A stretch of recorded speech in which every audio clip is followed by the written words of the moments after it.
Bienvenidos a un nuevo episodio del legado cinematográfico de Vigas Luna.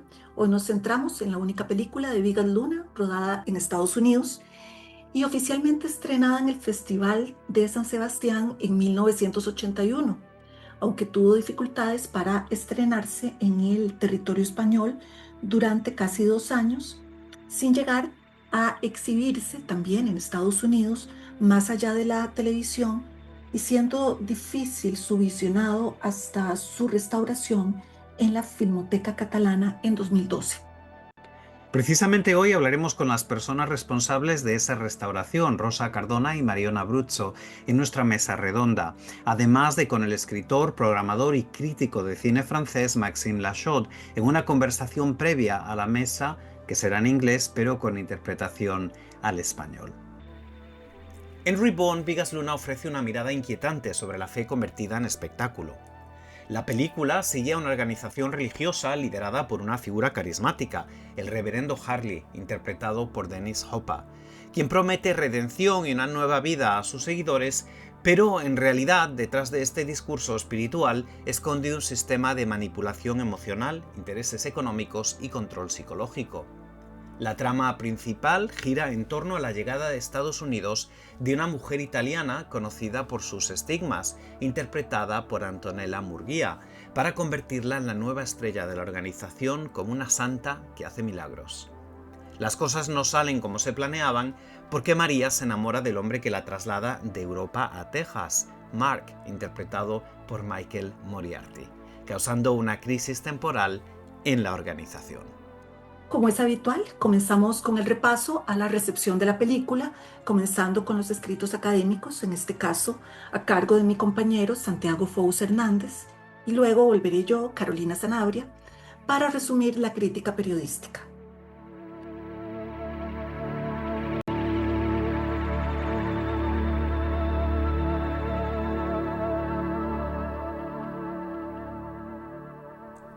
En su excelente libro Cinema català de 1990, Jordi Bayó, Ramon Espel y Joan Lorente hablan en detalle del proceso de producción y las dificultades para el estreno de Reborn en su día, y analizan la simbología de la película, destacando cómo Vigas Luna mantuvo las señas identitarias y la imaginería típicas de su estilo, con símbolos religiosos, sexuales o la fascinación con la tecnología, y además gran parte de su equipo catalán en un contexto de trabajo radicalmente distinto. En Vigas Luna, La línea del vientre, de 1992, Antonio Weinrichter describe Reborn como una película de conexiones a través de la televisión, la corriente eléctrica o los eventos masivos, y se fija en la búsqueda de una estética americana a través de símbolos altamente reconocibles, como los grandes coches, las luces de neón, los gángsters o los propios telepredicadores, con una temática más intimista característica de otras obras de Vigas Luna. En esa búsqueda por la estética hollywoodiense se entremezclan múltiples referencias a clásicos contemporáneos como Sangre Sabia de John Huston o El fuego y la palabra de Richard Brooks, entre otros, aunque Van Richter también encuentra conexiones con filmes posteriores como Videodrome de Cronenberg o Yo te saludo María de Godard, coincidiendo con esta última en situar la Anunciación en una gasolinera. Weinrichter invita a que se investigue lo que él considera como un fenómeno digno de estudio, el hecho de que tantos directores españoles cruzaron el charco a principios de los años 80 para rodar en Estados Unidos, con ejemplos como Garci, Borao, Herralde, Summers o Colomo, entre otros. Vicente Benet acepta ese desafío de estudiar este fenómeno en su ensayo de 2010, titulado El Dorado Revisited, Spanish Filmmakers in Reagan's America, publicado en el European Journal of American Studies, número 5.4, donde habla en detalle de Reborn, destacando el interés de Vigas Luna por las nuevas tecnologías y una estética inspirada por la cultura y el arte populares, así como el contraste visual entre dos mundos, el mundo nuevo norteamericano de los mass media, los cowboys y los trailers, y la Europa de los santos, las iglesias antiguas y los estigmas, y cómo mundos aparentemente opuestos pueden convivir. Un tema que, por cierto, añado, es crucial para entender toda la filmografía de Bigas Luna. En ese mismo año, 2010, en su libro Bigas Luna, El ojo voraz, Carolina Sanabria sitúa la película en el contexto de una aventura americana del director, narrando los problemas de producción y de costes de la película que en su día la convirtió en la más cara del cine español hasta entonces. Sanabria destaca el relato original del propio Bigas Luna, Blessed Bloody Mary, que se incluye, por cierto, en su integridad en el libro de Ramón Espel, Mirada al Món de Bigas Luna. Y de forma muy original y acertada, Sanabria conecta este trabajo con otros dos que ella llama híbridos de transición, una transición entre lo que ella considera como la trilogía negra, Bilbao, Caniche y Angustia, y la etapa roja de la trilogía ibérica. Así, Ribón se conectaría a Lola y a las ideas de Lulú en un momento transitorio entre esas dos dinámicas estéticas dominantes del director, combinando una línea fervorosa, en este caso de corte religioso, con un matiz erótico. Entre los escritos más recientes y más profundos sobre la película está el incluido en el libro El legado cinematográfico de Bigas Luna de 2020, escrito por Jorge Pérez, que es un reconocido especialista, entre otros, del cine religioso y de las road movies. Arguye Pérez que Renacer articula una tensión central entre la religión como espectáculo mercantilizado y la religión como una experiencia transformadora. A través del telepredicador Tom Hartley, Bigas Luna critica el auge del televangelismo en Estados Unidos, donde la fe se convierte en producto mediático y herramienta de poder político y económico. Sin embargo, la irrupción de María, figura casi mesiánica, reorienta el relato hacia una dimensión espiritual auténtica, capaz de provocar redención y renacimiento en los personajes. Pérez también destaca cómo en el tramo final la película incorpora elementos de la road movie. La huida de María y Mark por la carretera simboliza un viaje de liberación y esperanza. La iconografía del automóvil, la carretera abierta y el paisaje estadounidense se asocia así a un horizonte espiritual renovado, donde convergen la tecnología, la movilidad y la fe. Por último, en mi propio libro, The Films of Bigas Luna, recién publicado en Manchester University Press a finales del año pasado, sitúo la película en el universo de Bigas Luna, fijándome en la atención que se le dedica al cuerpo sangrante de María, a la simbología relativa a la identidad nacional, a la religión o al sexo, además de la importancia de la tecnología y su relación íntima con lo carnal, o la obsesión con la fama y el estrellato. El 9 de mayo de 1981, José Beaumont retomó las palabras de Vigas Luna de que Reborn no es una película americana porque estaba intentando hacer un cine universal. Como prueba de esa universalidad, en el casting internacional figuraba Dennis Hopper como protagonista, junto con Francisco Rabal, Michael Moriarty y la italiana Antonella Murgia. El artículo destaca en ese sentido la ajustada agenda de Hopper, que era muy selectivo para participar en proyectos que no le gustaban o interesaban y que defendía en América el cine de autor desde unas perspectivas comerciales. En junio de 1983, la conocida periodista Maruja Torres, que durante unos años se dedicó a la crítica cinematográfica, publicó también en El País una columna que toma parte de las declaraciones de Vigas previas al estreno al respecto de que Reborn, como película prorreligiosa, era un panfleto a favor de la existencia de Dios, como dijo Vigas, pese a definirse él mismo como no creyente, pero que con los años había aumentado la necesidad de la fe. He hecho esta película porque creo que hay que volver a hablar de Dios, dijo. La entrevista recoge el press book, donde parte de la idea de que Reborn no es una película, sin embargo, religiosa típica en el sentido estricto y habitual. Torres además destaca el costo de $2 millones que la acerca a las más caras películas españolas de todos los tiempos. No es que estuviera preconcebida para rodarse en Estados Unidos, sino que surgió estando ahí. Empecé a pensar en algo, dice Vigas, que me pudiera tocar de la cultura americana, que pudiera sentir como mío, y ese algo es la religión. Parte también de lo que encareció el rodaje en Estados Unidos fue la rigidez de los sindicatos, además de los salarios de los actores, técnicos y el post-rodaje, pese a lo cual Vigas destaca como buen optimista el enriquecimiento de su experiencia. También, en junio de 1983, Lluís Bonet Mojica publica el cineasta catalán Bigas Luna estrena hoy su filme Renacer, rodado en Texas. Bonet Mojica publica esta columna en el periódico La Vanguardia, donde Vigas explica que el retraso del estreno en España de Renacer obedece a dos razones. La primera de tipo económico y la segunda porque había vuelto a montar el filme. Aquí, Bonet Mojica nos ofrece una primera información de las versiones de Renacer, que fueron dos, una para España e Italia y otra para los países donde había sido vendida, Alemania, Gran Bretaña y Estados Unidos. La última versión, esta, tiene 10 minutos menos y variaciones con compositores de la banda sonora, algo que problematizaremos hoy con nuestras invitadas. Damos paso ahora a la conversación con el crítico de cine, escritor y programador francés Maxime Lachaud, en inglés, pero interpretada al español por Santiago. Y después hablaremos de la restauración de la película en nuestra mesa redonda. Muchas gracias, Carolina. Pues como bien dices, hoy tenemos un invitado muy especial para hablar de Reborn. Se trata de Maxime Lachaud, que acaba de publicar un libro del que nos va a hablar. Antes de nada, bienvenido. Welcome to el legado cinematográfico de Bigas Luna, Maxime. Es un placer tenerte aquí. Hola.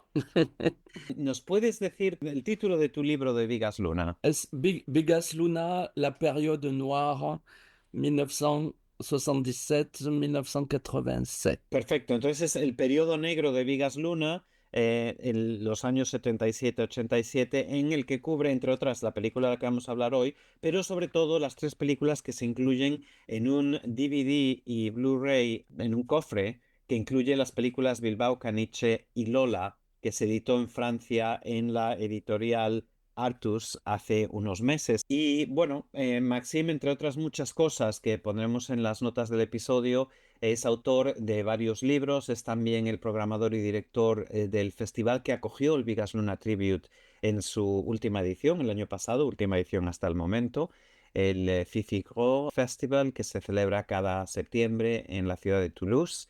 Y también programa cine para otros festivales y escribe muchísimos libros. Además tiene un nuevo libro y nos vas a decir también tú el título, Shock Roads. Yes, with the subtitle in French, it's Des cauchemars américains ou film rêve. Bueno, pues nos traduce el subtítulo en francés, que From es De American pesadillas nightmares americanas a to dream sueños de films. cine. Increíble el título, nos encanta Maxim. Enhorabuena por este otro libro, eres muy, muy productivo y además hoy nos hace el gran favor de acudir a esta entrevista, aunque va a ser breve, porque es introductoria, pero en medio de casi de la noche, cuando está de gira presentando su libro, pues por prácticamente toda Europa y también Estados Unidos. Así que enhorabuena, pero vamos a empezar haciéndole una pregunta a Maxim que hacemos a todos nuestros invitados e invitadas, que es cómo llegó al cine de Bigas Luna. Maxim, how did you get into Bigas Luna? La entrevista, por cierto, va a ser en inglés, pero estará de alguna forma doblada al español. Cuando se lanzó la película Jamón Jamón en los cines franceses en el año 1992 y yo tendría unos 17 o 18 años, fui a verla y me gustó muchísimo. Y luego, un año después, fui a ver la siguiente película de la trilogía. And so I liked the movie very much.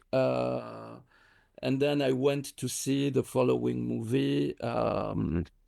Huevos de Oro. Huevos de Oro, yeah, yes. I think it was called Macho in France, wasn't it? Yeah, it was called Macho in France. Bueno, y estamos recordando que esa película Huevos de Oro en Francia se llamó El Macho. Y nos cuenta Maxim que le gustó muchísimo esa película y luego hubo una proyección especial de Angustia en la Cineteca y que fue una experiencia muy especial y que le dio bastante miedo porque la gente estaba jugando un poco con la trama de la película, disfrazándose. Making us frightened. A lot of people leaving and coming back and leaving and coming back. And había gente entrando y saliendo y el amigo que estaba conmigo estaba muerto de miedo. Era un poquito recreando el ambiente de la película, con mucho terror y mucho juego. And then after that, I really wanted to get back in time. Así que después quería descubrir sus trabajos anteriores Y un amigo me mandó copias no oficiales de Bilbao y Caniche y me parecieron verdaderas obras maestras. De hecho, me gustan más todavía que las películas anteriores que mencionaba antes, que ya por sí eran muy buenas. Así que quería descubrir más películas de Vigas Luna.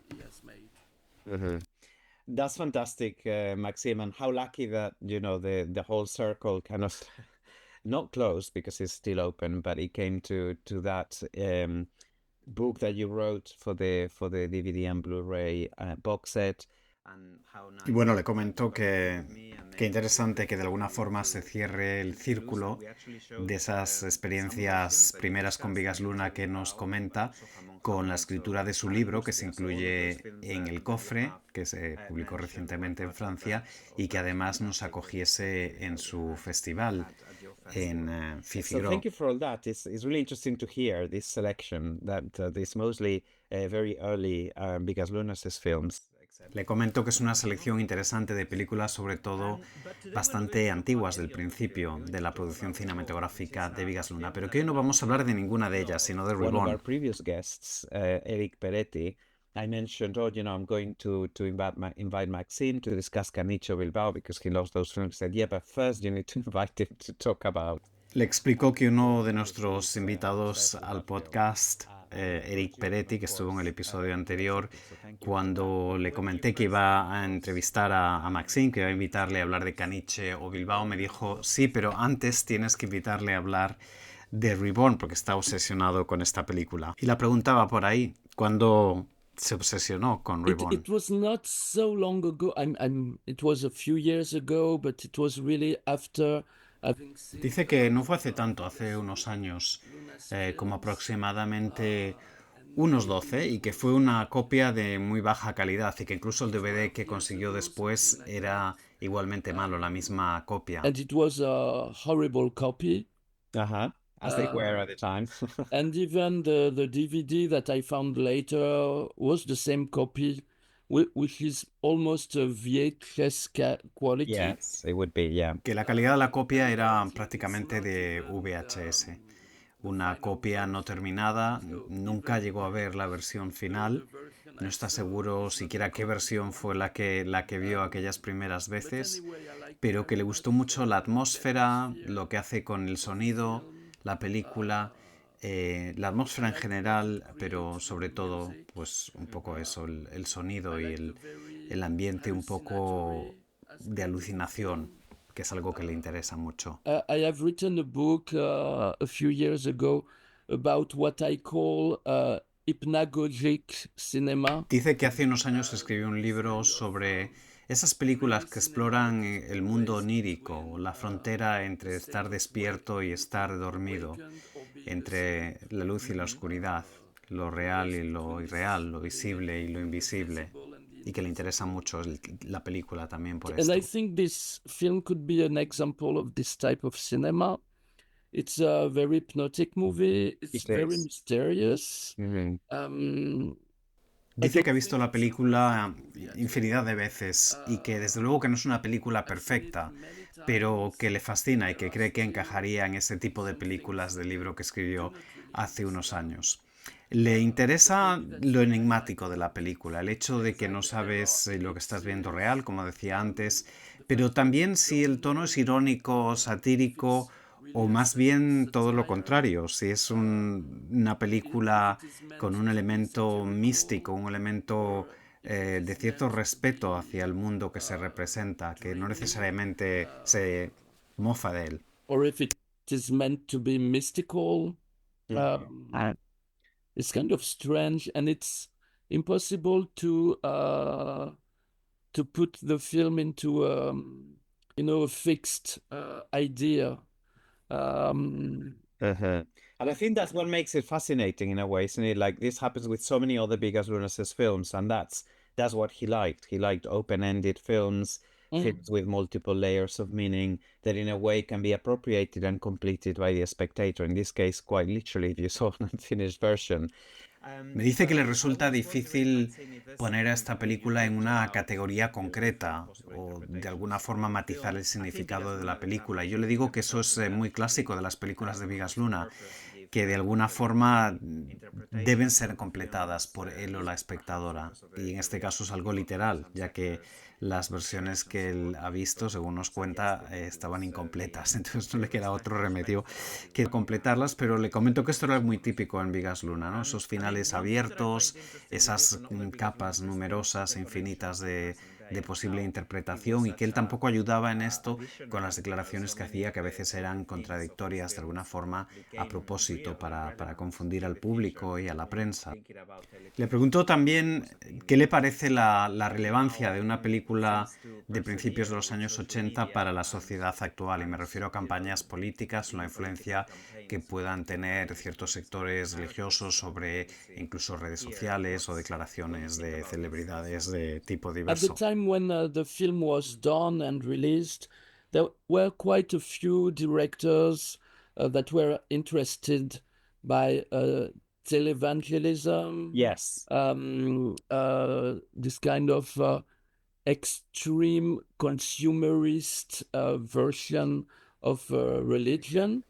Maxim nos recuerda que por aquella época había otros directores interesados también en este tema de la religión y el consumismo, y una versión consumista de la religión, como los telepreachers, ¿no? Y nos recuerda el documental de Ergots, que además se estrenó ese mismo año 81, El hombre iracundo de Dios, y también la película de John Huston, Sangre Sabia, que se lanzó en el año 1979 y que podrían haber sido de alguna forma influencias para And at the same Reborn. time, there were big successes like Christ exploitation movies. There were the Rapture Yes. series of films. Nos recuerda, Maxim, que por aquella época había ciertas películas de explotación cristiana como a las que se refiere él. Christ Exploitation Films menciona las películas de The Rapture, y también nos habla de la popularidad incluso en los drive-ins, en los cines americanos, de las películas, por ejemplo, de Ron Orman, y menciona como anécdota la película Si corriste con los de a pie y te cansaron, cómo contenderás con los caballos, que se basa en un verso bíblico y que era muy So apocalíptica. it's really a film of its time in this sense.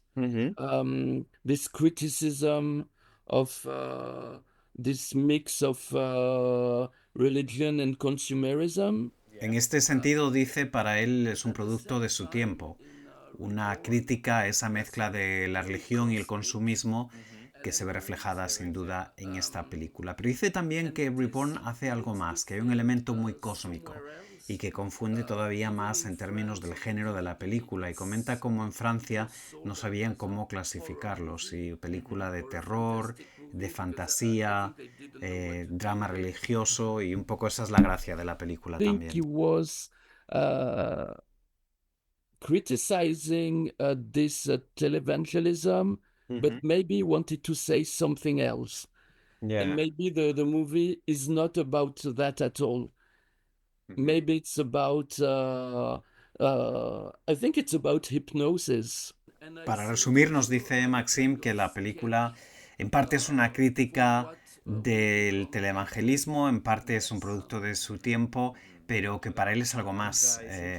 Un sketch, un ensayo sobre angustia, por una parte, y por otra una película sobre la hipnosis. Y le digo yo que, bueno, que esto es algo de lo que se hablaba mucho en aquella época. Había muchos hipnotizadores en la televisión española, y no solo en España, y que además Bigas Luna estaba muy interesado por el tema. I'm aware of time and the fact that this is an introduction, Maxim. So I know we could talk about this film for ages, and I will find another opportunity for that. But for today, Y ya casi para terminar, le pregunto a Maxim si ha tenido acceso o posibilidad de ver y comparar la versión española y la americana. Me dice que no ha tenido acceso a la versión española, pero que la sigue buscando porque tiene mucho interés en verla.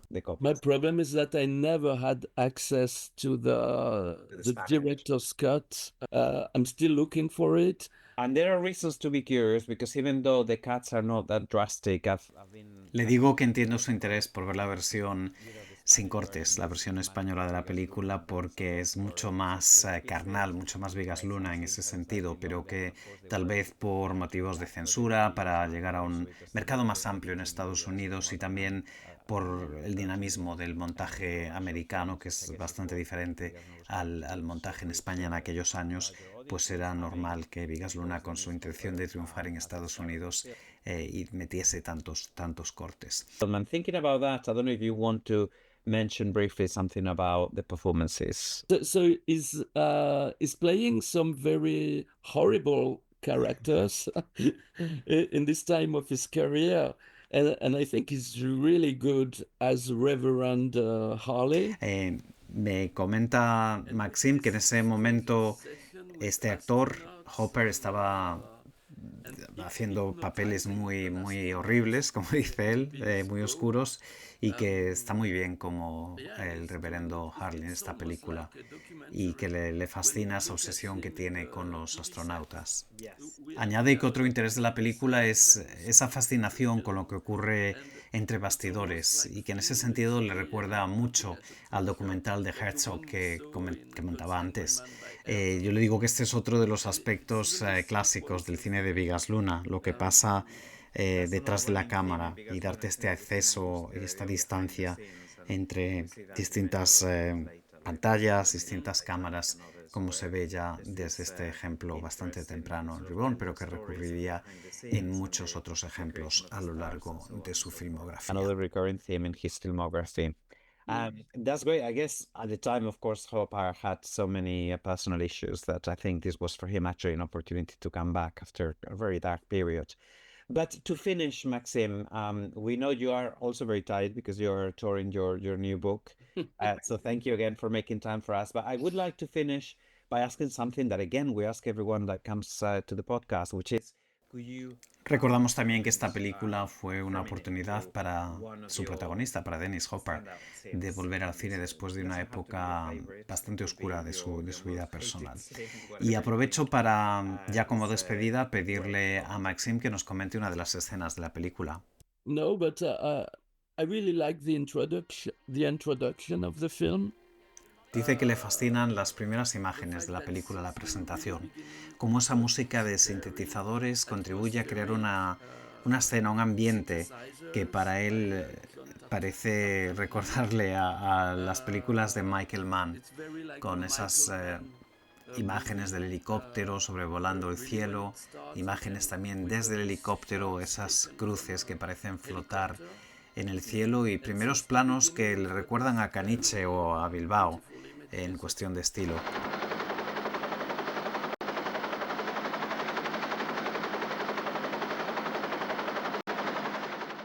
Crosses that seem to float over the city.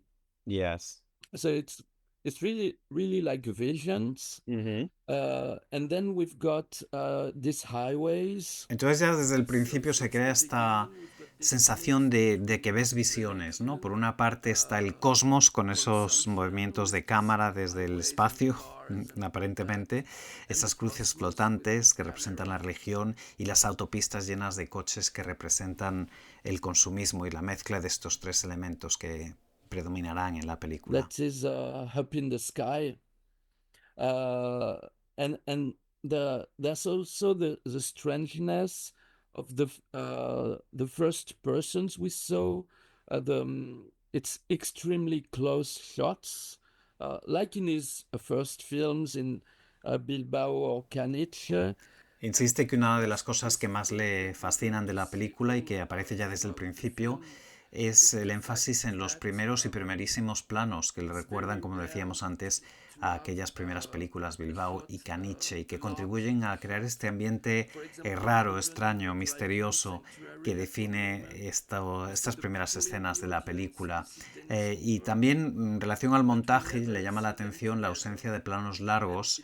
De alguna forma hay planos panorámicos, pero abundan los planos que dividen el mundo del reverendo, a menudo representado de forma aislada, y después a los fieles, que se representan desde otra perspectiva. And what I like is that we've got this first character, this woman who seems to be a somnambulist at the beginning, who could have been driven by this very beautiful synthetic music.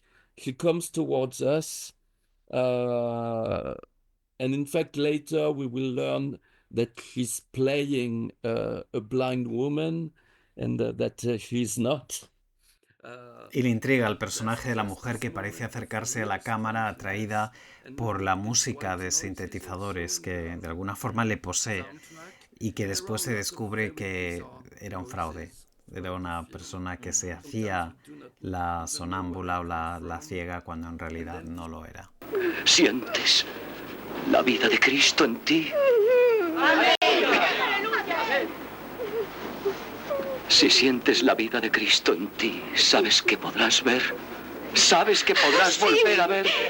Quiero ver. Sí. Sin mí. Abre los ojos, puedes ver.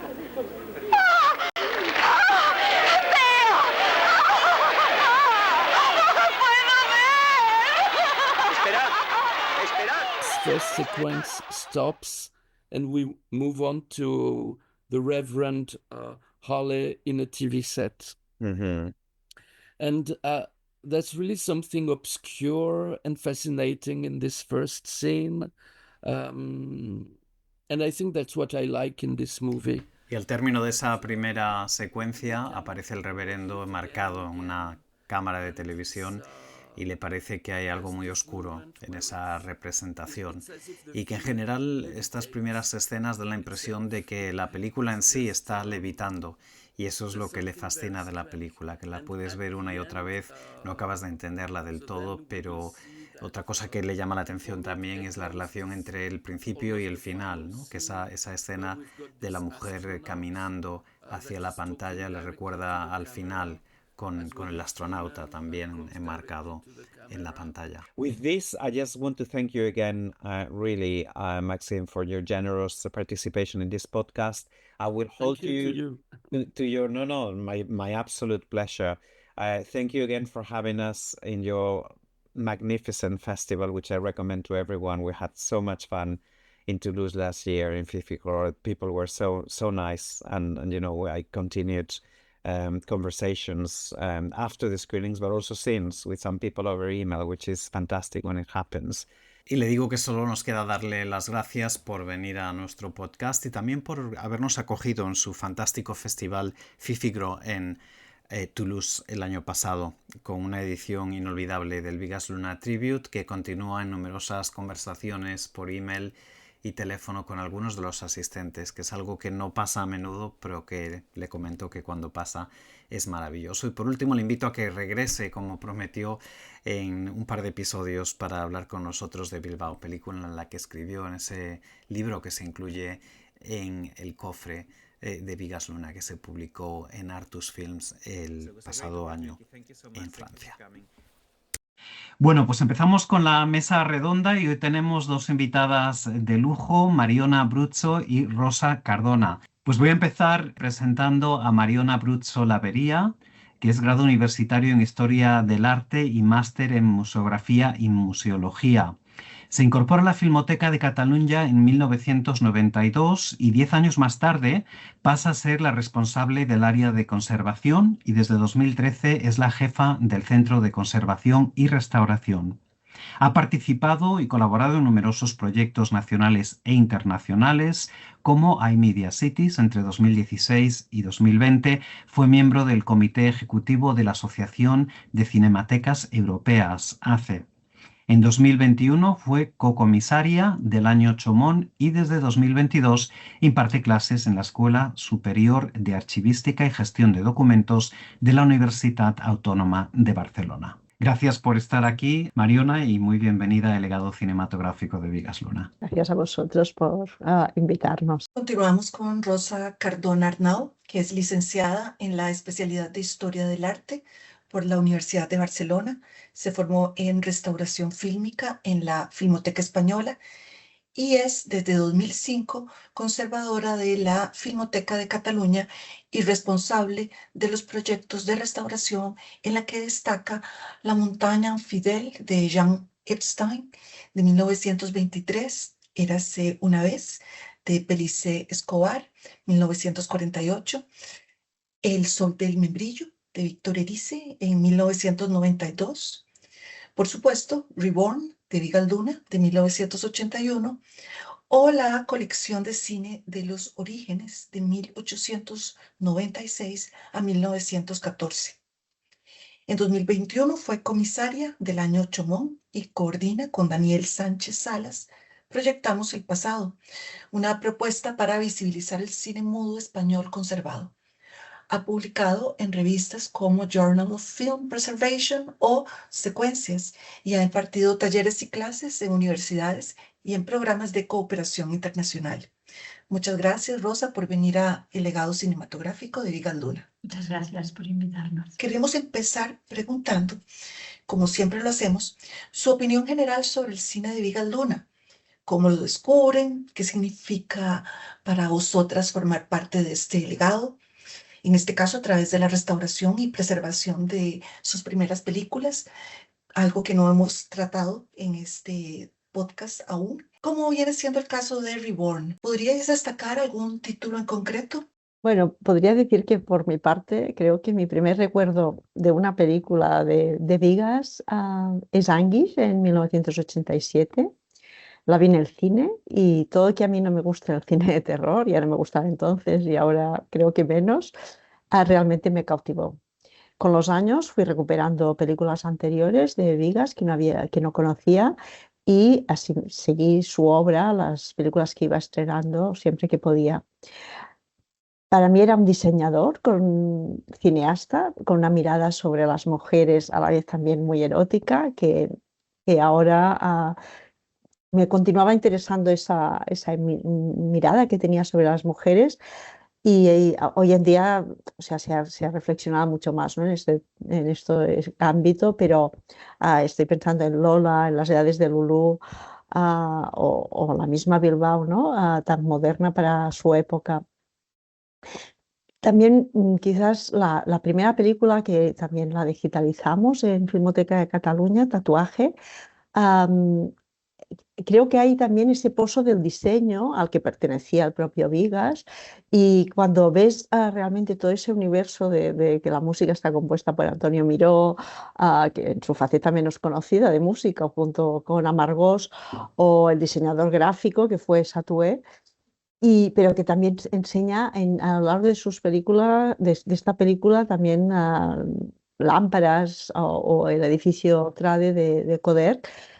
Creo que ahí está este Vigas que quizás representa a mi generación, que es el de la Barcelona del diseño, la Barcelona del 92. Y en todo caso, si tengo que elegir alguna, creo que La teta y la lluna, no sé, hay una escena que conecta a los castellers con la tradición romana de Tárraco que me emocionó y esa capacidad de Vigas de crear algo tan, tan bello. En fin, bueno, más o menos está con Vigas así más a nivel personal. Y Reborn, cuando la descubrí, bueno, es una película que realmente es muy Vigas y me interesó. Gracias, Mariona. ¿Y tú, Rosa? Bueno, yo la primera película que vi de Vigas Luna en el cine fue Jamón Jamón y durante mucho tiempo era la película que me interesaba más. No vi Reborn y no la había visto en cine, en pantalla grande. Y fue justamente cuando trabajamos sobre ella y no porque estemos hoy hablando de ella, pero seguramente es mi película preferida de Vigas Luna, Reborn. Bueno, pues muchas gracias por darnos un poco a conocer de dónde viene vuestro interés en Vigas Luna. Claro que hay un elemento profesional, pues, dentro de vuestra labor, de vuestra gran labor.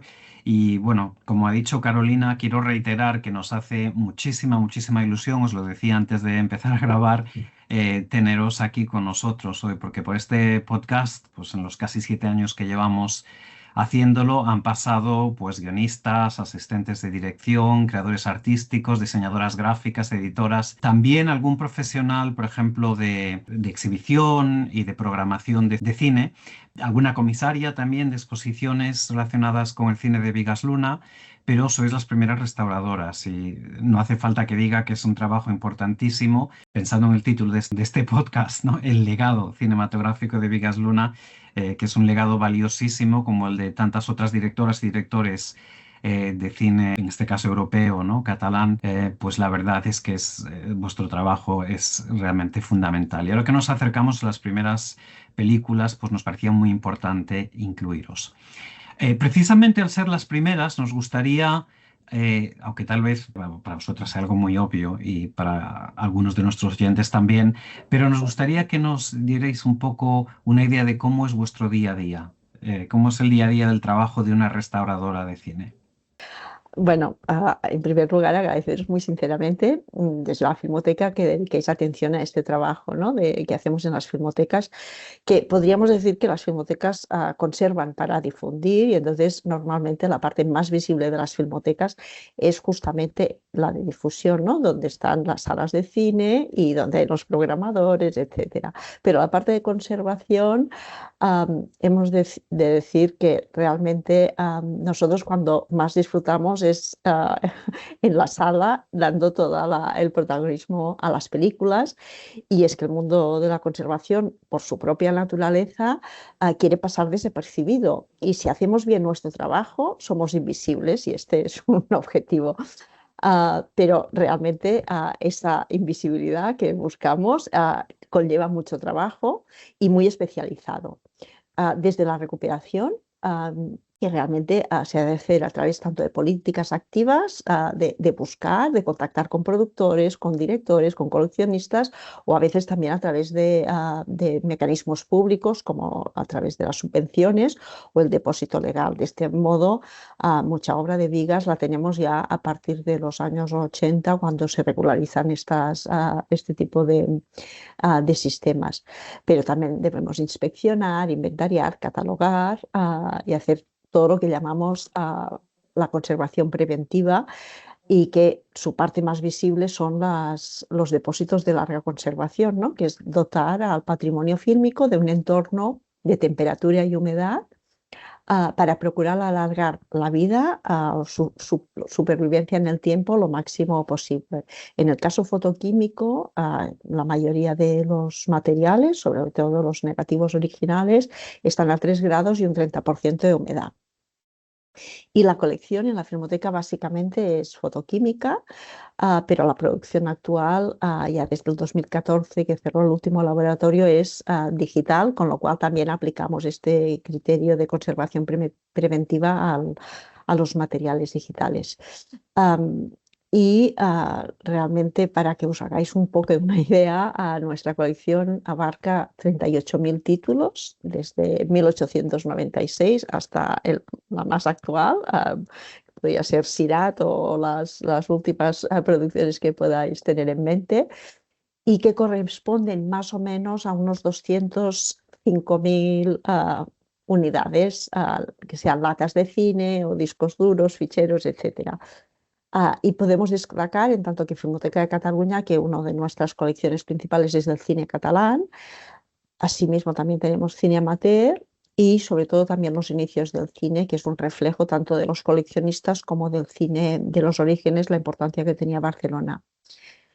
Y siempre que es posible, damos acceso a nuestras colecciones, ya sea para investigadores o consultas, también para préstamos a festivales o a otras filmotecas, o cesión de estas imágenes para nuevos usos en producciones de cine, pero también documentales, audiovisuales, y evidentemente siempre esto de acuerdo a la normativa vigente de la Ley de Propiedad Intelectual, y para tanto respetar y proteger a los autores como a los productores que tienen los derechos de explotación. Pero una parte importante de este trabajo es lo que llamamos conservación-restauración, de la que Rosa, como conservadora, marca las políticas y planes. Bueno, ya pasando a un nivel más en detalle, el trabajo en general consiste en proteger las películas que conservamos, en inspeccionar, como decía, la colección para detectar problemas y actuar en caso de que tengan problemas de degradación química o daños por lesiones. El cine está sustentado, el cine es un objeto frágil, con problemas por su propio por su propia inestabilidad química y también por la fragilidad de las películas, en los arrastres, en toda la maquinaria, etcétera. Es un objeto delicado. Se inspecciona para saber estos problemas y con lo cual poder planificar proyectos de actuaciones específicas, tanto para conservación como también para ver las posibilidades de difusión, que en el fondo es nuestro objetivo, ¿no? Es convivir en este equilibrio entre la conservación y la difusión. Evidentemente es obvio, pero no abordamos todos los trabajos de una sola manera, sino que todo depende del material, del paso, del formato, del soporte plástico en el que tengan. Y es evidente, pero no es lo mismo restaurar un nitrato de 1896 a una copia 16 reversible o un negativo 35 blanco y negro, etc. Cada una de estas películas pide una forma de abordarlo, una maquinaria especial y un proceso diferente, ¿no? Como decía Mariona, nuestra colección abarca materiales, está compuesta por materiales fotoquímicos y digitales y actuamos de manera distinta. En restauración de cine siempre lleva implícito la duplicación. Durante años lo hacíamos en laboratorios fotoquímicamente. Y a partir de 2005 se empezaron a incluir los trabajos en digital. De todas formas, en todo caso, restaurar implica, antes que nada, conocer la obra. Y en este caso es donde un poco el cine difiere de otras obras, de otros objetos, en el sentido que no existe por sus características, por el hecho de ser el arte de la reproducibilidad, ¿no? Lleva implícito que la obra en realidad está fragmentada en decenas de otros objetos. Existe el negativo original, sus duplicados, sus copias de exhibición. Todos estos materiales al final conforman la obra. Pero además tampoco existe una obra única, es muy difícil, porque existen múltiples versiones. Puede ser la versión estrenada, la versión distribuida en diferentes mercados, la versión del director, etc. Con lo cual, el primer paso es saber qué vas a restaurar, o sea, conocer el contexto no solo histórico, sino también tecnológico que explique esta obra. Con el objeto, evidentemente, de no alterarla y de intentar acercarse lo máximo posible a lo que fue, ¿no? Y para documentarlo, porque ahora nos podemos acercar de una manera, hace 20 años lo hacíamos de otra y dentro de 20 años lo harán de otra manera, pero es importante documentar todo este proceso. Como decía, durante años, hasta 2014, en el momento en que, al menos en España, cierra el último laboratorio con el que trabajábamos, donde hacíamos estos procesos de preservación, de duplicación y obtención de copias, pero también a partir de un momento, entre 2005 y 2014, ya convivieron los procesos digitales, ¿no? Empezamos a digitalizar nosotros, el archivo se dotó de escáneres, con lo cual combinábamos estos dos tipos de trabajo. Con el cierre de los laboratorios, muchos se hicieron en digital, aunque de todas formas, como nuestra colección no lo es, nosotros combinamos, seguimos utilizando la tecnología digital, pero seguimos utilizando la tecnología fotoquímica. De hecho, el año pasado implementamos una optical printer para seguir los procesos de duplicación sobre una parte de la colección, ¿no? Y es importante, bueno, trabajamos en los dos. Este es nuestro día a día. Muchos aspectos a los que prestar atención, ¿no? Como tú dices. Y gracias por esa respuesta tan detallada a las dos. Qué interesante ese proceso a nivel general. Y adentrándonos justamente en el caso de Reborn, ¿cómo fue que abordasteis la restauración? Hubo diferentes versiones, no solamente la estadounidense y la española, como se publicó en su día en la prensa, de modo que debió haber sido complicado haber manejado varias versiones. ¿Nos podéis contar? Si me permites, antes de pasar la palabra a Rosa para que os comentara todas estas versiones, quería compartir con vosotros que en el lejano 2010 se puso en marcha un proyecto que debía contar con la ayuda del Ministerio para intentar empezar a preservar las obras de los directores. Y nosotros en este proyecto nos sumamos y decidimos que nuestro primer director iba a ser Bigas Luna. Desgraciadamente en el 2010 empezaron a haber muchos recortes, la crisis, y no hubo el dinero, pero sí que el proyecto lo mantuvimos y empezamos esta nueva línea de trabajo de hacer una recuperación y estudio de las obras cinematográficas por directores. Y como os decía, nuestro primer director fue Bigas. Sí, como dice Mariona, el trabajo este de inspección se hacía también con ellos, contando con la ayuda, con la complicidad de los directores y de los directores de fotografía, ¿no? Lo que hacíamos primero era establecer una filmografía con ellos, porque además de las películas conocidas, las películas que conocíamos, que además estaban documentadas, tenían su documentación en el archivo general, y etcétera, nos interesaban también aquellas obras que no habían llegado al público, si habían rodado en subestándar, si tenían películas en 8, en Super 8, en 16, etcétera, ¿no? Todas las previas a los rodajes 35. Lo hicimos con Bigas Luna. Inspeccionamos los materiales que conservamos en Filmoteca de Cataluña y como existe esta red de colaboración entre todos los archivos españoles, también para saber qué otras copias, qué otros materiales habían en otras filmotecas. Sobre todo era para saber en qué estado de conservación, no solo si presentaban problemas, sino si estaban completos, si no estaban completos, qué niveles de duplicación, qué generaciones había de cada material, qué versiones, etcétera, ¿no? Y a partir de aquí planificar si era necesario duplicar, si no, etcétera. Cuando todo esto se hacía, también con el objetivo, como decía Mariona, de obtener copias 35 en las que participaban, gracias a Tomás. Era un trabajo que hacíamos en Image Film, como Tomás Pladevall colaboró con nosotros desde el primer momento y con él se iba al laboratorio, se hacían el primer pase de una copia de referencia, luego se llegaba para entendernos, hasta el final, donde ya se hacía una última proyección para el visto bueno un poco de los que habían participado, etcétera. Y para cerrar los trabajos, ¿no? En Reborn, para ya entrar en el caso de Reborn, se conservaba en Filmoteca de Cataluña un CRI, que era un duplicado negativo, ¿no? Con su sonido castellano de 2.600 metros y una copia con subtítulos al francés, ¿no? Este CRI correspondía al máster que había servido para la distribución española de la película en el 83.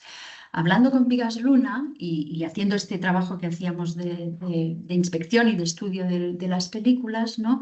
Él nos dijo que Reborn, o sea, la versión de Reborn, la original para él, era la copia que se había pasado en San Sebastián en el 81. De este pase, de esta versión, para entendernos, la única copia que conocíamos estaba conservada, se conserva en Filmoteca Española, aunque muy lesionada, era la única copia que sabíamos que existía de este pase.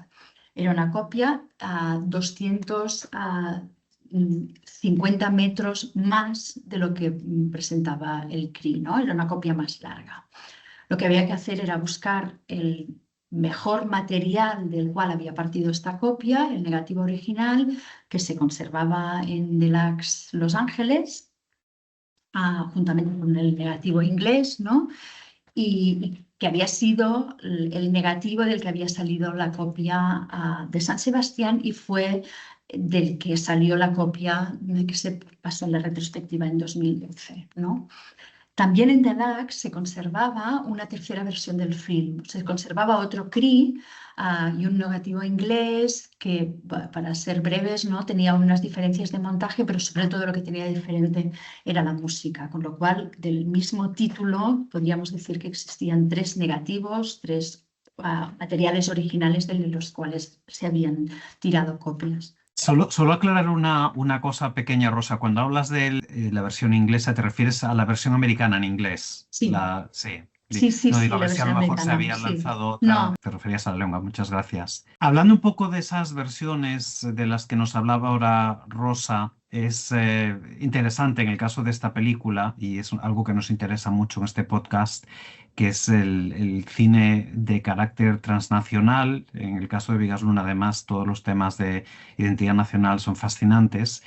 Y nos gustaría saber si dentro de vuestro trabajo de conservación y restauración, en concreto de esta película, aunque ya Rosa nos ha adelantado bastante de este tema, pero si de alguna forma os influyó la forma de trabajar el saber que había estas otras copias, estas otras versiones americanas, o simplemente os ceñisteis básicamente a la versión de San Sebastián, como decíais, y con lo cual esto no tuvo demasiado impacto en vuestro trabajo, aunque no cabe duda que la película fue rodada en Estados Unidos y entonces tiene un carácter americano que tal vez sea un poco distinto al que estáis acostumbradas. Sobre todo, como os decía Rosa, el hecho de que al hablar con Vigas apareciera esta tercera versión, ¿no? Porque éramos como por la prensa, pues que parecía que habían 2, ¿no? La americana, a la que se había cambiado la música, y la española, pero Vigas nos hace ver que hay una tercera versión, que es la que presenta en San Sebastián.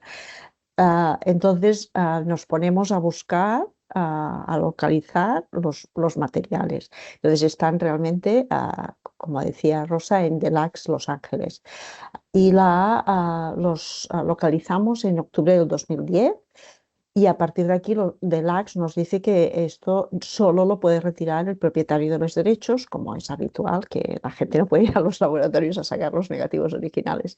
Entonces ahí tuvimos que contactar con Ventura Garzo, y que realmente colaboró inmediatamente, y conseguimos empezar a hacer todas estas gestiones administrativas de mover un negativo original y el CRI americano también, o sea, ya las 2 versiones. Y en esto me gustaría añadir que facilitaron muchísimo las cosas el hecho de que en Barcelona había la sede de Deluxe vinculada a Image Films, que era Image Films y Deluxe, fundada por Ramón Martos, y su director técnico, Enric Pareto, tenía un gran prestigio en la profesión, tanto nacional e internacional. Todos, tanto los de Los Ángeles, de Lux, lo conocían, también los de Los Ángeles, por lo que pudimos organizar este traslado de los materiales de Los Ángeles a Barcelona de manera mucho más rápida y fácil de lo que podíamos nunca imaginar. Vigas realmente es que estaba no feliz, estaba lo siguiente, porque siempre había pensado que eso se iba a quedar ahí y nunca lo podría recuperar, ¿no? Entonces, ese ha sido más, porque los materiales al final son los materiales, pueden tener distintas cuestiones, pero realmente el trabajo en equipo de localizar materiales y también esta red con los laboratorios para poder recuperar una película que estaba en Estados Unidos ha sido quizás lo más distinto, ¿no? Que hemos tenido en general de otros trabajos. Lo que comentabas de Deluxe son una empresa realmente muy eficiente. Nosotros hemos estado trabajando con ellos, bueno, Betty Vigas y yo, en las retrospectivas que hacemos de Vigas Luna, porque siempre necesitamos versiones con subtítulos en inglés, y la verdad es que siempre nos han ayudado mucho, siempre ha sido muy fácil trabajar con ellos. No, fue una suerte, la verdad, porque, bueno, sí, esto que se alinearon todos los astros, ¿no? Uh-huh. Sí, porque a veces podía ser otro laboratorio y luego las relaciones ya son más difíciles, pero que Deluxe Los Ángeles, Deluxe Barcelona, realmente, y Enric, justo, es que me acuerdo que cuando lo llamé venía de hacía un par de semanas de Los Ángeles, o sea que también, o sea, había una relación muy fluida entre ambos laboratorios, sí. También hay que considerar que la producción misma de la película fue muy difícil, con complicaciones de traslados, de organización de materiales en otro país, rodaje en inglés por primera vez, equipo justamente en 2 países, y todo el proceso original se prolongó durante unos 3 años. Como bien sabéis, ¿hasta qué punto podríais pensar, creer que todas esas complicaciones añadieron desafíos también a vuestro trabajo décadas después? Sí, pero, siempre es un poco, a ver, el problema es que no muchas, que casi nunca se documenta, o sea, en el fondo son trabajos, las obtenciones de copias, cuando un negativo se queda en un laboratorio, no se explican muchas veces los procesos, con lo cual en este caso sí que quedaba más claro al haber 3 CRIs diferentes, con ninguna documentación, ¿no? Si puedes hablar con los que lo hicieron, etcétera, es más fácil, pero en este caso o sea, la respuesta estaba en los materiales. Y os lo digo porque en este caso justamente Reborn, los negativos están montados y en principio cuando un negativo en un laboratorio está montado es un negativo definitivo, es un negativo que sirve de máster para hacer las copias. Esto es lo que pensamos tanto nosotros como bueno, todo el equipo y del AX. Cuando llegó el negativo se hizo la copia y en esos momentos, en 2010, creo que fue, bueno, ahora no lo recuerdo, pero bueno, durante estos años no era tan fácil hacer telecines y ver cómo lo es ahora, con lo cual cuando se tiró la primera copia, el último rollo estaba desincronizado. Esta desincronización se solucionó volviendo a capturar y obteniendo otro rollo de copia del último rollo, en el proceso en el que ayudó enormemente Anastasia Rinos. Había sido montador y con el que colaboramos muchas veces, pero es un ejemplo más de esta pérdida de información y de esta duplicación de negativos y de pocas copias de referencia también, con lo cual lo vimos al hacer la copia. Y seguramente es fruto de esto, de una coproducción, materiales repartidos y un proceso que se prolongó durante el tiempo, ¿no? No sé si he sabido explicar. Perfectamente. Muchas gracias, Rosa. Bueno, esta versión restaurada de la película se estrenó en el contexto de una retrospectiva completa organizada por la Filmoteca de Cataluña que se llamó Bigas Luna y el seu món en 2012, a la que asistió Bigas Luna en persona. Y de hecho, investigando para mi libro, tuve ocasión de escuchar, de acceder a la grabación de esa presentación que está disponible para quien quiera escucharla en abierto en el SoundCloud de la Filmoteca. Recomiendo escucharla, en la que aparece, por cierto, también Anastasi Rinos, que ya ha estado en este podcast en la segunda temporada, hace ya un par de años, y aunque no solemos anticipar información sobre los próximos invitados e invitadas de este podcast, sí que queremos anticipar que volverá a este podcast en un episodio muy pronto. Me refiero a Anastasi Rinos, que también aparece en esa grabación, como decís, ¿no? Realmente es increíble pensar que esa retrospectiva completa se realizó en 2012 y, pues bueno, para sorpresa de mucha gente, lamentablemente Vigas nos dejó el año siguiente, o sea que de alguna forma, qué bien que se pudiese hacer esta retrospectiva, ¿no? Con él presente. Y no sé si queréis compartir o os apetece compartir con nosotros algunos recuerdos de aquella retrospectiva y de aquel estreno.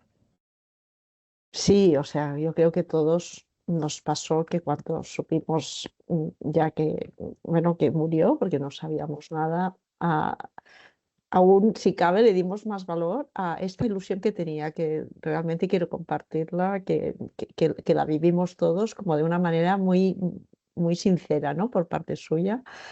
Pero es que además no fue una simple retrospectiva, por decirlo de alguna manera, sino que fue la retrospectiva con la que inauguramos la nueva sede de la Filmoteca en el Raval, un edificio largamente esperado,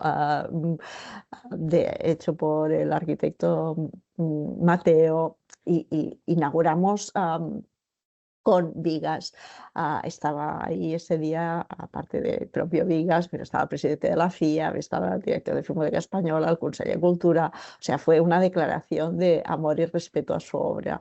Y él realmente, yo creo que lo percibió, lo reconoció y nos lo agradeció. Bueno, vimos las nuevas copias que Rosa habían trabajado junto con Vigas y los directores de fotografía que os explicaba, Tatuaje, Bilbao, Caniche, que eran preciosas, es que eran o sea, eran copias nuevas de proyección. Y por supuesto Reborn, que en la presentación pues realmente agradeció a todo el equipo del archivo. Y, añadir otra cosa para esta retrospectiva o esta ciclo que le dedicamos, que fue un poco más inusual para nosotros y que fue, si cabe, un motivo más de trabajo con él, ¿no? Que fue lo que vinimos a llamar el Laboratorio Vigas, que también está colgado en el cloud, que a partir de sus indicaciones, y nos trajo todos los materiales, y tanto el equipo de Rosa como de digitalización, se hizo pues todo un tratamiento de ficheros digitales, bueno, de múltiples cosas, tanto, bueno, recuerdo que habían muchos materiales, pero sin duda una de las cosas así un poco más cariñosas, por decirlo de alguna manera, es que nos trajo su bautizo, y este montaje empezaba con su bautizo, que era una película en la que él es un bebé y que es bautizado, y es en 9,5 Pate Baby. Este montaje lo hizo junto a Ferran Alberic, un restaurador e historiador de cine de referencia, Premio Nacional de Patrimonio Cinematográfico del 2022, y en esta sesión, que yo creo que fue memorable, pues con este montaje que hizo Ferran con Vigas, pues Vigas iba comentando sobre las imágenes, pues distintas cosas tanto de su vida, y aquí también añadir, quizás he señalado esto del bautizo porque realmente fue como muy inesperado, pero también nos trajo parte de sus películas amateurs, de Super 8, bueno, muchísimas otras obras, que es lo que decía Rosa, ¿no? De ir a buscar, y más a un personaje como Vigas, una mirada más allá del cine comercial o el cine que hemos conocido, o que ha sido más accesible. Y bueno, y este fue realmente este trabajo de la retrospectiva con sus obras, pero también con el Laboratorio Vigas. Siguiendo lo que dice Mariona, que fue muy generoso con traer al centro de conservación todas estas películas, porque al principio decían, no, pero no son importantes, o sea, y al final, o sea, es un gesto de decir, no, os interesan, puede ser interesante, pues lo traigo y se conserva, se editó, se miró, y yo creo que sí, que lo hizo muy... un acto muy generoso, porque ahora se pueden consultar y pueden bueno, ser vistas para estudiosos, etc. Y hay cosas realmente muy bonitas, ¿no? Está muy bien. Yo tuve acceso a esos materiales, bueno, temporalmente tuve suerte de verlos porque Santiago Garrido Rúa, que editó Vigas por Vigas, estuvo en mi universidad, en la Universidad de Arán, como invitado y durante unos meses, y entonces me enseñó estos materiales que los tenía para su trabajo de edición, y la verdad es que son una maravilla. O sea, que quién pudiera haber estado en esa retrospectiva en Barcelona. Sí, estaba pensando qué bonito haber podido también acceder a un material tan personal, tan privado como era el bautizo mismo de Vigas. Además de todo esto, por otro lado, considerando lo invisible de vuestro trabajo, y que es algo que no se suele considerar, pero estamos haciéndolo ver, vosotras mismas, ¿qué consideráis que aporta vuestro trabajo concretamente en Reborn a esta nueva versión? ¿Hay algún elemento concreto que hayáis cambiado, o el aspecto del resultado final del que os hayáis sentido particularmente orgullosas? Nosotros en principio no tenemos que cambiar nada, o sea, intentamos, ¿no?, respetar un poco. Por eso es muy importante toda la parte del contexto para saber, ¿no?, cuál era el original, etcétera. Yo no sé si orgullosos, pero sí muy contentos de que se hubiese podido hacer en aquel momento donde todavía existían laboratorios, donde tanta gente colaboró, ¿no? O sea, lo que estábamos diciendo, vino en el trabajo de etalonaje de estas nuevas copias, participaron Peracaula, Civit, o sea, directores, además de Tomás Pladevall, pero también todos los técnicos en el laboratorio, ¿no? Aparte de Enric Pareto, Manolo Millán, etcétera. Fueron copias muy cuidadas y un trabajo muy lento de revisión y sin prisa, porque el objetivo era tener buenas copias para que luego sean, y por eso es nuestro trabajo, pero estamos contentos de que se hayan podido ver en festivales, en filmotecas y que existan, ¿no?, en 35 y aprobadas por ellos. O sea, era un trabajo muy, no sé, Mariona, sí. No, era esta idea, ¿no?, que se han hecho las copias y realmente se han prestado y han vuelto a sus, bueno, a su público, a los espectadores. Añadir, quizás también es un poco así anecdótico, pero es que fue muy gracioso. Habíamos ya presentado Reborn y había el congreso de la FIAB ese año en Los Ángeles y en el metro yo atendí el congreso junto al director Esteban Riambau y nos encontramos en el metro a Anchia, el director de fotografía de Reborn, y estaba en el otro andén, o sea que tampoco era como que venían metros. Y nos felicitó así muy efusivamente porque, bueno, habíamos estado bueno, Rosa y Tomás habían estado en contacto con él, pero vía Barcelona, Los Ángeles, pasándose materiales. Pero esta cosa de que todo el mundo estaba satisfecho con las nuevas copias y que se han podido volver a la pantalla grande en 35, esto realmente nos llena de orgullo, sí. Enhorabuena otra vez y bueno, por no solo Reborn y las que mencionasteis antes, ¿no?, de Bilbao y Caniche, también Tatuaje, que yo tuve la gran suerte de poder introducir muy brevemente en el Festival de San Sebastián hace un par de años cuando se presentó y la verdad es que quedó muy bien. Y además este año estamos celebrando los 50 años del estreno. Bueno, el estreno en realidad no, pues se estrenó un poquito más tarde, pero un poco de la finalización de esa película, ¿no?, del año 76, que la verdad es que 50 años son muchos, muchos años.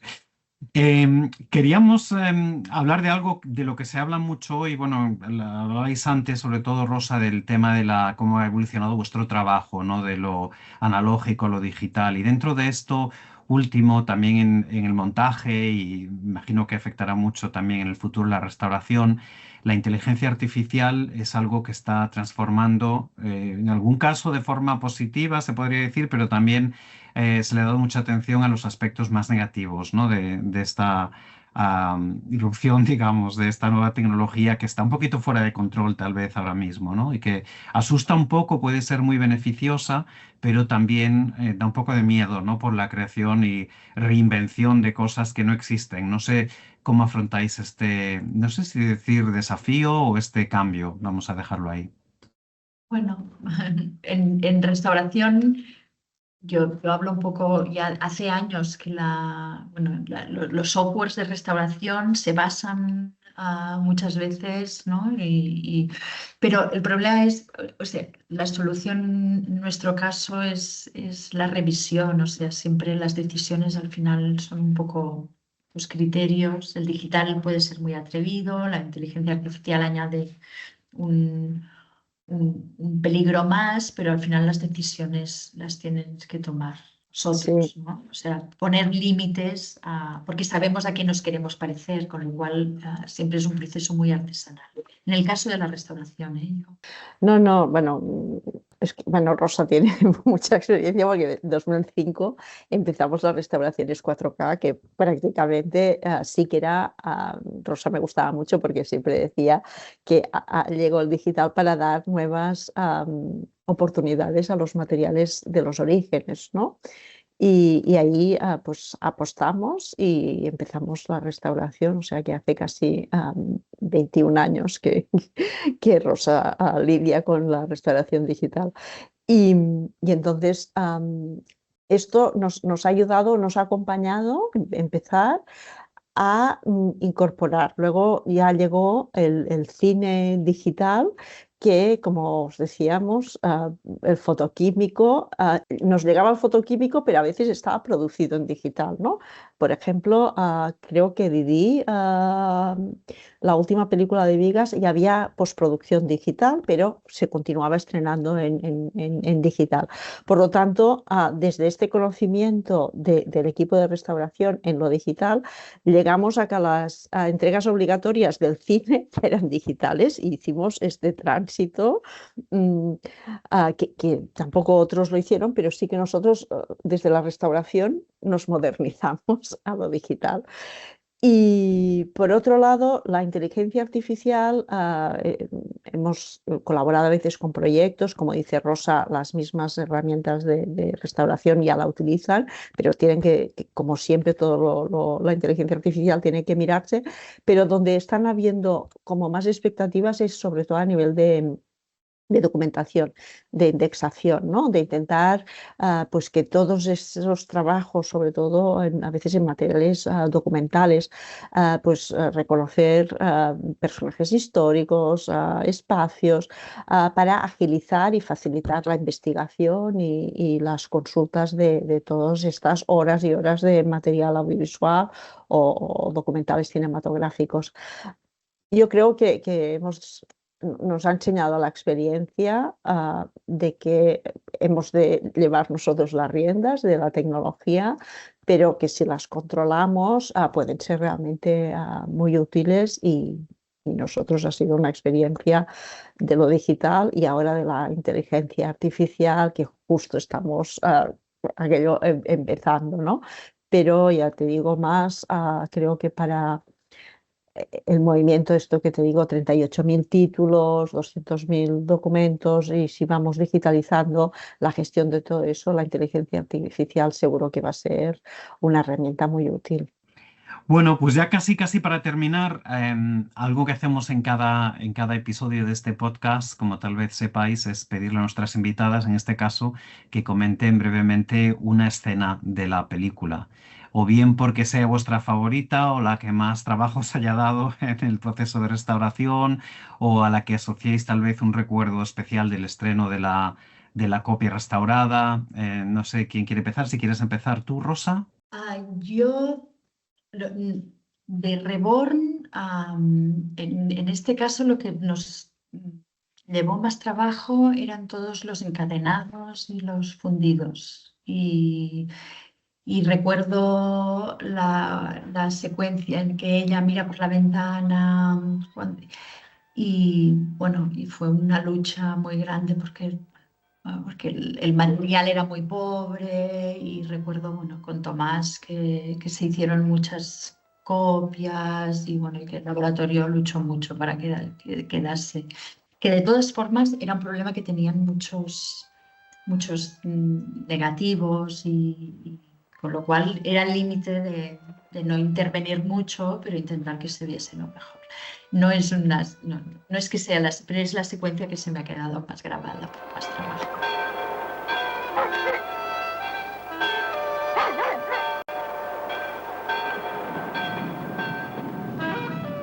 Muy bien, Mariona, ¿en tu caso?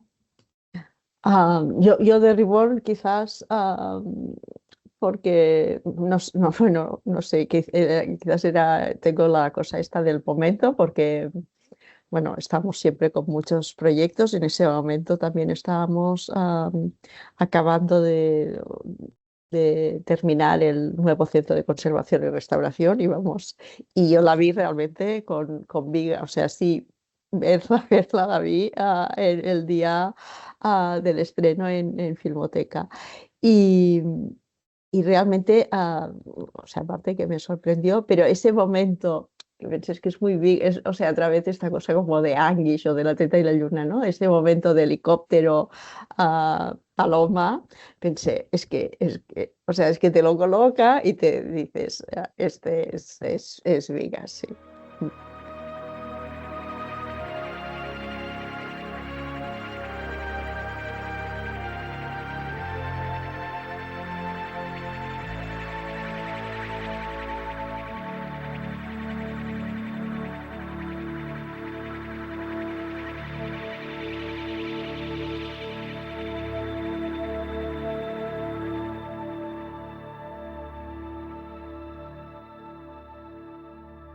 Muy buenos ejemplos, muchas gracias.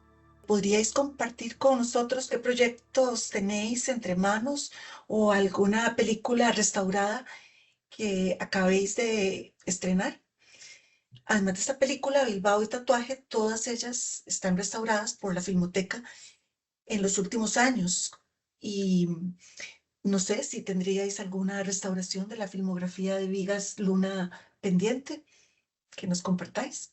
Bueno, queríamos compartir con vosotros dos proyectos, pero de Vigas Luna ahora mismo no tenemos ningún proyecto.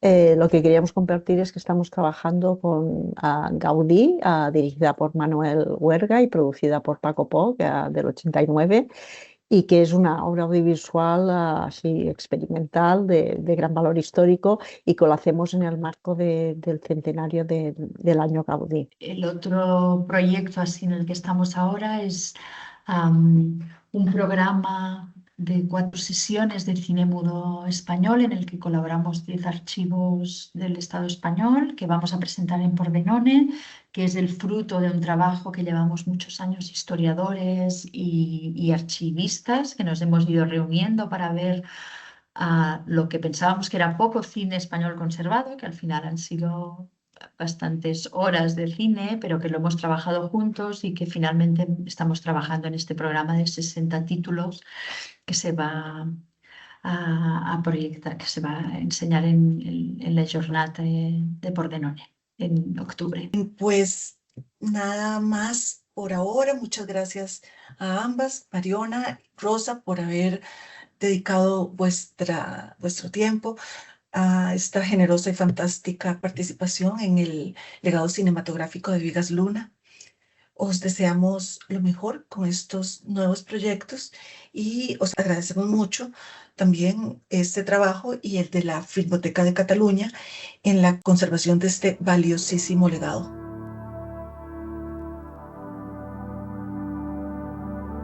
Terminamos así otro episodio de El legado cinematográfico de Vigas Luna, un podcast producido y editado por Santiago Fous Hernández. Y como cada episodio de esta tercera temporada, la investigación, preparación y presentación de hoy han corrido a cargo de Carolina Sanabria, a la que acaban de escuchar, y de quien les habla, Santiago Fous Hernández. Si todavía no nos siguen en redes sociales, nos pueden encontrar como @VigasLunaTribute en Instagram, Threads, Blue Sky o YouTube, además de en la página web vigaslunatribute.info, donde también pueden encontrar más información y fotos de los eventos del Vigas Luna Tribute, como el que se acaba de celebrar en el Festival de Cine Español en Londres. Les damos las gracias por escucharnos y agradecemos que nos sigan en esas redes sociales y también en las plataformas de podcast, donde pueden además puntuar y añadir comentarios sobre este o cualquier otro episodio de nuestras 3 temporadas. Volvemos en un par de meses, coincidiendo con el comienzo del verano, para hablar de Caniche. Hasta entonces, muchas gracias por estar ahí. Adiós, gracias.